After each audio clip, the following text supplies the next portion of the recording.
Having already pleaded guilty to drug driving, pop legend George Michael arrived to face the music. A heavy police presence was outweighed only by fans shouting his name. The singer entered on foot. He would leave in the back of a prison van. In the early hours of the 4th of July this year, George Michael's Range Rover crashed into this branch of Snappy Snaps in Hampstead. The police arrived to find the 47-year-old slumped over his steering wheel. Blood tests proved he'd been smoking cannabis. The word wham now marks the car's point of impact.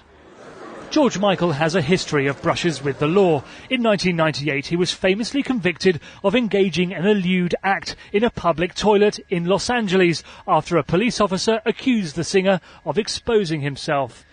Michael was fined £500 and given 80 hours of community service. In 2007, he was found guilty of driving while unfit through drugs. He was banned from the roads for 2 years and given 100 hours of community service. And the following year he was arrested for drugs possession in North London, once again in a public lavatory. He was given a caution.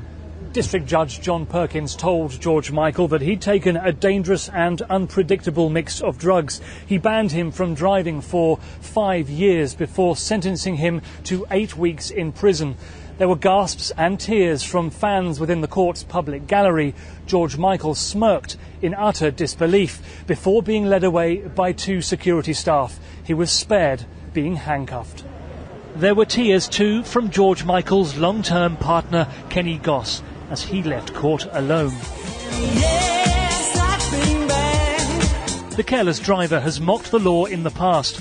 This video of his hit single Outside pokes fun at Los Angeles police after his lewd act. From outside to inside, the police this time having the last word. The latest in a run of celebrity convicts, George Michael will serve only half of his 8-week sentence.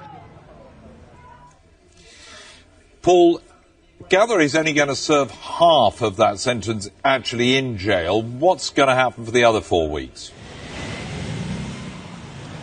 Well, after 4 weeks, he's released on licence. Well, that effectively means that he's released from prison to spend the rest of the sentence, the remaining 4 weeks, as a free person. But there are conditions attached. And, of course, if he reoffends during those 4 weeks, what he'll have to do is he'll have to go back to prison to finish off serving the original sentence. And once he's done that, he'll then have to start serving the sentence of his reoffence as well. So there are conditions attached. He doesn't just walk away a free man after 4 weeks.